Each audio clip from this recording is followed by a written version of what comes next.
Welcome back to my channel, Being Chris. I'm making outfits for my mother's 60th birthday party. It will be in Trinidad and Tobago, so the dress code is boat ride attire.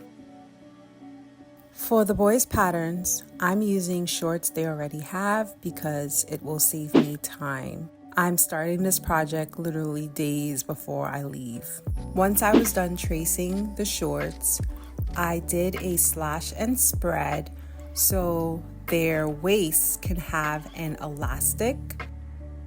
This was the most tedious part of their pattern just because I was using computer paper.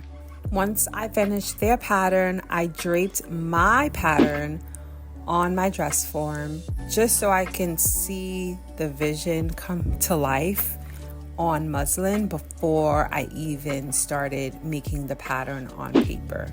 I wanted a halter top with the back semi-low. The front, I wanted it to have shirring, so you'll see the pattern that I make once I transfer the muslin onto paper.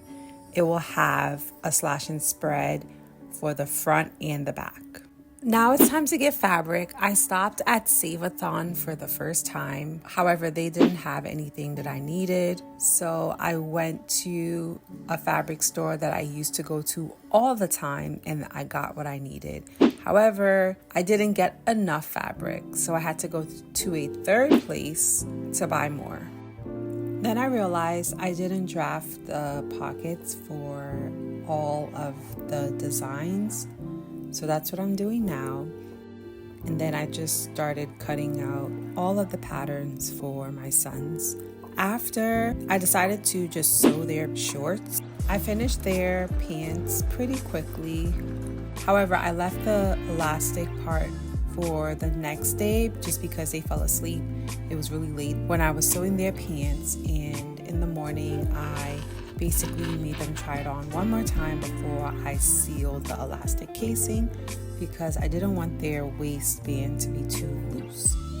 Once I was done with theirs, I started my pattern, and this is where all the complications began because I just felt like even though I still had a little bit of time left, I was kind of nervous and anxious because I had so much to do. I had other obligations to take care of. So my dress was literally an afterthought. I feel like it kind of showed in the final look, but I still worked hard on it and it just didn't come out the way I wanted it to. For my bodice, to make sure that all of the elastic casing were evenly distributed, I used a tracing wheel.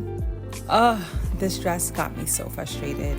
And also I believe that being sleep deprived kind of contributed to like the end results. The final look of the bodice I loved. However, there were like a few mistakes that I wasn't really excited about. So I had to hand stitch the top part of the bodice to where the bust area is, just so it can have a seamless curve going towards the back. And then when I ran out of bobbin, I forgot to finish the hem of the dress, and also I had to finish the part where the waist of the skirt and the waist of the bodice connected. I kind of missed an area where they weren't inserted together properly, so I had to hand stitch that part. But I didn't realize until we had to leave, so I packed needle and thread so I can finish the job when I got to Trinidad. The final look came out okay for my dress. My son's came out amazing. I really loved how everything looked on them.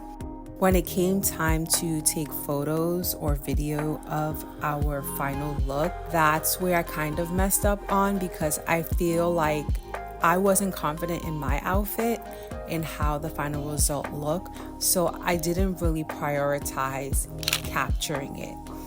However, I decided to fix the dress, and so I'm going to update you guys on the new final look of it. If you enjoyed this video, give it a thumbs up. Make sure to subscribe, and I will see you in the next one.